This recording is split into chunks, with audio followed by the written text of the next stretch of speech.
Hello, boys and girls. My name is Mrs. Milam, and I'm going to be reading you a story today called There's No Such Thing as Monsters.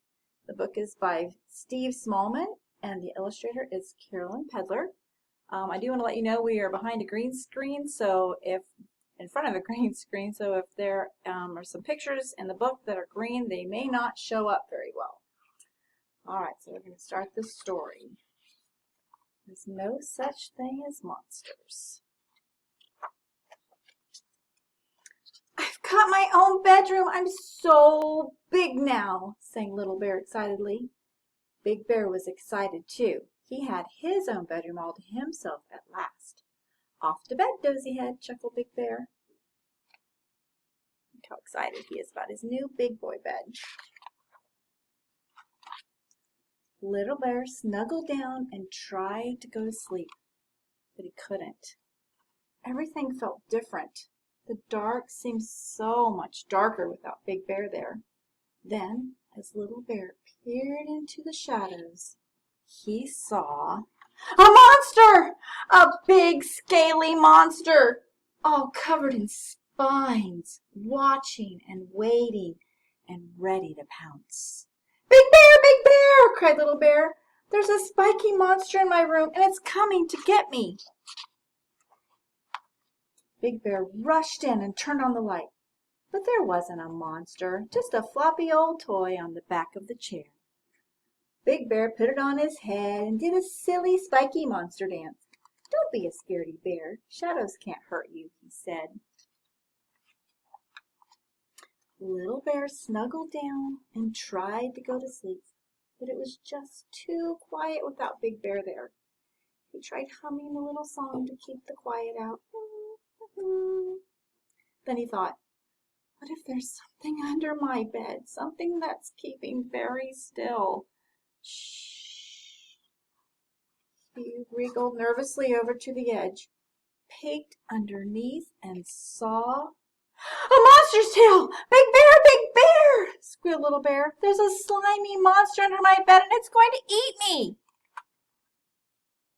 Big Bear rushed in and dived under the bed, but there wasn't a monster, just a stinky old sock. Big Bear put his hand in the sock and made stinky sock monster noises. Then he bundled Little Bear back into bed. Night, night, don't let the bed socks bite, chuckled Big Bear. It was Big Bear. There's no... Oh, hang on. Sorry, I missed a page. Little Bear snuggled down and tried to go to sleep, but he felt lost in the middle of his big new bed. It was just too lonely without Big Bear there. Little Bear's lips started to wobble, and he was just about to cry when he heard footsteps coming closer. Tip, tap, tip, tap. The door slowly opened. It was Big Bear. There's no need to be frightened, Little Bear, he said. But I don't like being all on my own, sniffed Little Bear. Don't worry, said Big Bear. I've brought old Hoppity to keep you company. He tucked in his favorite tattered toy into bed with Little Bear. Now you won't feel so scared, he said.